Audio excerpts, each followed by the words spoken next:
Sud Radio, le duel de la rédaction.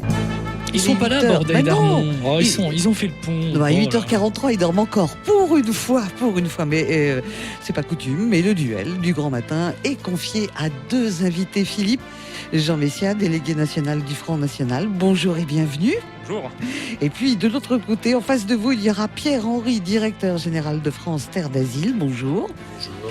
Et alors, de quoi on va parler ce matin, Philippe ? Et bien justement, de cette nouvelle loi, évidemment, immigration et asile, mais surtout de ce qui s'est produit au Sénat mercredi avec un échange assez vif avec la ministre chargée des Affaires européennes qui répondait à une question. On va écouter juste l'extrait.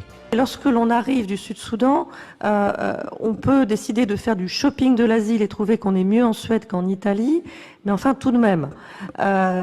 Aujourd'hui... Et alors là, brouhaha dans la salle, c'est vrai qu'elle n'a pas pu trop continuer à s'expliquer. Nathalie Loiseau, ministre chargée des Affaires européennes, parce qu'en fait la question était posée par la sénatrice écologiste Esther Benbassa et elle a été scandalisée. Il n'y a pas une crise humanitaire seulement, mais surtout une crise de l'accueil. Et aujourd'hui, vous avez donné l'exemple en parlant en plus de shopping. Mais comment pouvez-vous utiliser ce mot pour des gens qui sont dans la misère, dans l'anxiété, dans le dénuement? Comment? Je me le demande. Alors ça, c'est un peu l'écume des choses, évidemment, c'est sur les termes que ça fait réagir. On va parler du fond également de la question avec nos invités Pierre-Henri et Jean Messia. Tout d'abord, cette formule a été vraiment critiquée, déjà à l'intérieur du Sénat et même en dehors. Terme maladroit, déplacé, indécent pour certains. En fait, il s'agit d'une traduction d'un terme anglais dans des textes européens. Que faut-il en penser ? Pierre-Henri. Écoutez, il y a la polémique habituelle au Parlement. Le terme d'asylum shopping est en réalité un terme anglo-saxon qui est présent dans tous les débats et qui est pas européens. Récent, d'ailleurs. Oui, depuis les années 2000.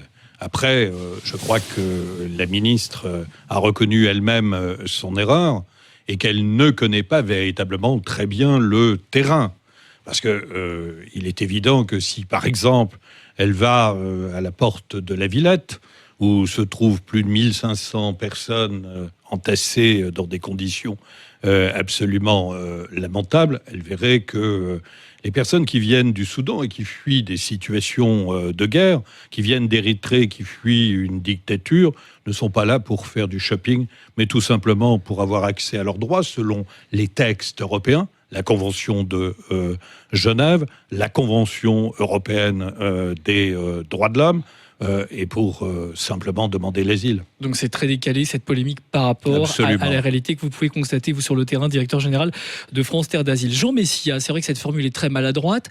Ce qui a choqué quand même, quand on parle c'est une traduction de shopping, il y a une sorte de merchandisation, enfin de commerce même, on a l'impression qu'on compare un produit, et c'est de la France dont on parle, c'est d'un pays dont on parle. C'est ça qui est choquant quand même, shopping. C'est-à-dire qu'au-delà de la sémantique, il est vrai que la ministre a eu le malheur juste de dénoncer la réalité, quoi. Ce sont des faits. Je veux dire, les gens qui arrivent et qui présentent une multiplicité de demandes en fonction de la politique d'assistance des pays, c'est un fait. Donc dire la réalité a suffi pour la faire clouer au pilori. C'est la première chose. La deuxième chose, je rappelle quand même que la logique de l'immigration de manière générale est celle de l'asile, qui est de maintenant une nouvelle politique d'immigration, parce que la notion d'asile a été totalement dévoyée, relève précisément de cette marchandisation. C'est ça précisément que nous dénonçons au Front National. La logique migratoire, aujourd'hui, n'est pas, contrairement à ce qu'on voudrait nous faire croire, une logique morale. Elle avait raison d'employer ce terme. C'est pas une logique morale. C'est une logique économique. On la badigeonne de moralité, mais la réalité, c'est que c'est économique. La logique migratoire aujourd'hui procède de logique néo-négrière pour le plus grand profit de grandes multinationales. Et quand M. Henry dénonçait les conditions abominables, la France est effectivement un grand pays, mais c'est quoi le but de la France? C'est de faire venir des pauvres malheureux en leur promettant l'Eldorado en France et ensuite les parquer dans des cloaques comme à Calais ou sous le pont de la Chapelle? C'est ça l'image qu'on veut donner de l'humanisme à la française? Oui, alors personne ne les fait. D'abord, personne ne les fait venir. Et vraiment, vous ne connaissez pas la situation. Comment pouvez-vous dire que des gens qui fuient une guerre au Sud-Soudan, qui fuient une dictature à ciel ouvert en Érythrée, comment pouvez-vous dire que les Afghans qui arrivent ici après près de 50 années de guerre dans leur pays suivent des logiques économiques? C'est tout simplement absurde. Alors, après, il y a un règlement qui s'appelle le règlement Dublin, qui a été adopté dans les années 1990, qui est aujourd'hui appliqué normalement par l'ensemble des pays européens, plus la Suisse et la Norvège, et qui est un règlement asymétrique, qui fait porter sur les pays de première entrée toute la charge de l'accueil. C'est-à-dire que les personnes qui arrivent évidemment en Europe vont passer par où ? Par la Grèce, par l'Italie. Et évidemment, le Chypre, Malte également. Évidemment, ces pays n'ont pas la possibilité, tout simplement, de faire face à ces arrivées. Et la crise à laquelle nous assistons, c'est en réalité une crise de solidarité. La plus grande règle aujourd'hui en Europe, c'est une crise de défiance entre les États membres. Et je vais vous donner un exemple, parce que M. Messia, tout à l'heure, disait oui, la règle, c'est évidemment de déposer des demandes d'asile partout en Europe. Quand on est menacé dans son pays d'origine, c'est tout simplement faux, monsieur Messia. Vous ne connaissez pas le dossier. Moins de 7%. Moins de 7% des personnes qui aujourd'hui demandent l'asile en Europe ont fait une demande multiple. Alors, arrêtez de faire prendre des vessies pour des lanternes aux éditeurs. C'est toujours la même chose avec vous. C'est vous qui faites prendre aux auditeurs des vessies pour des lanternes, parce que je vous signale quand même que le droit d'asile procède d'une logique individuelle à l'origine.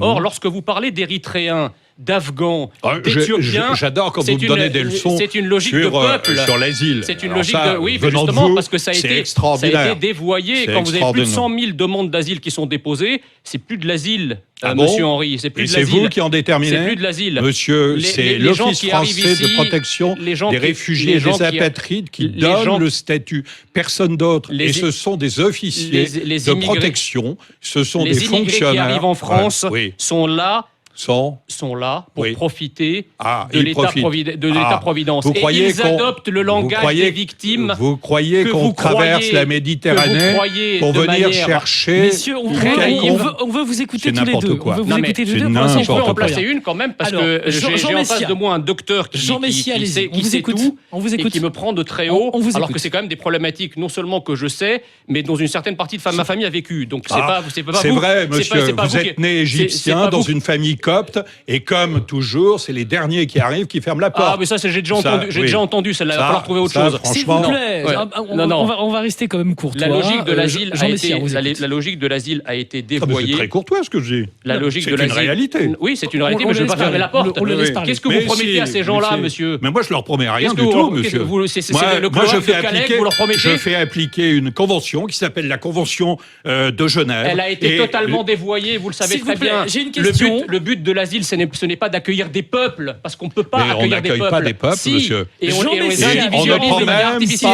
S'il vous plaît. On ne prend même pas notre part. S'il vous plaît, est-ce qu'aujourd'hui, la politique européenne est harmonisée? Qu'est-ce qui se passe concrètement quand quelqu'un fait une demande d'asile, quand il arrive sur le territoire européen? Que se passe-t-il?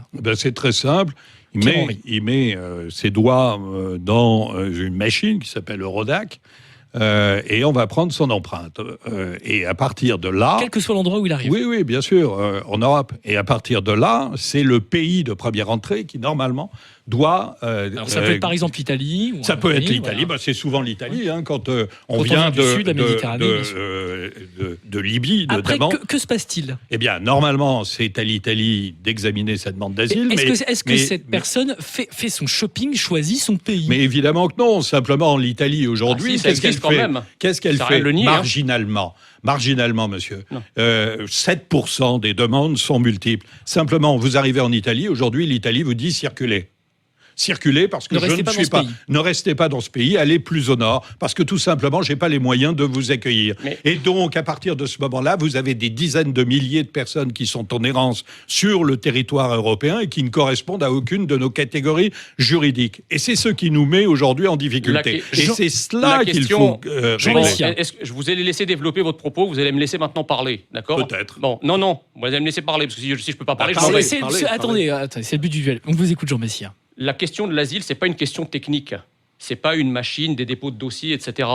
La question de l'asile, c'est une question qui vient en complément de toute notre politique migratoire. Nous n'avons pas aujourd'hui ni les moyens financiers, budgétaires, etc., ni même la capacité d'intégrer, sachant que nous avons déjà sur notre territoire énormément de personnes qui, d'ailleurs, sont des déboutés du droit d'asile, qui sont des clandestins qui ne sont jamais refoulés à la frontière ou très peu.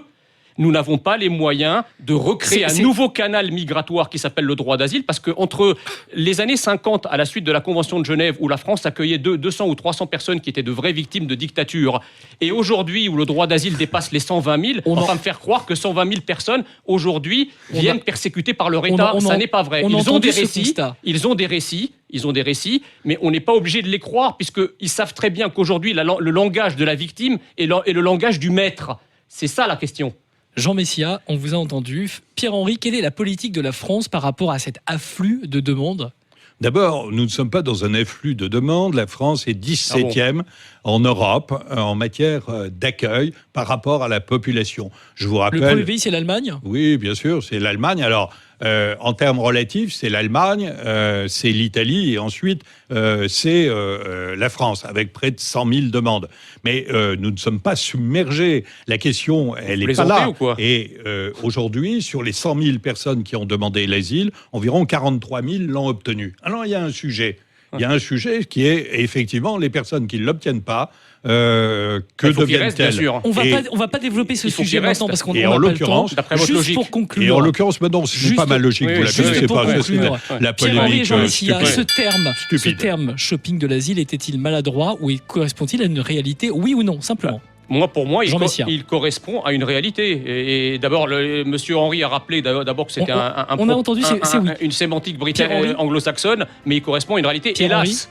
Bon, écoutez, c'est un terme. Non, mais c'est un terme inapproprié. Mais voilà, la ministre s'est comportée en technocrate et non pas en connaissant du terrain. C'est tout. Pierre-Henry, directeur général de France Terre d'Asile, merci d'avoir été avec nous. Jean Messia, délégué national du Front National, merci d'avoir participé à ce duel ce matin sur Sud Radio. Merci. Messieurs, bonne journée. Merci. Et dans un instant, l'horoscope.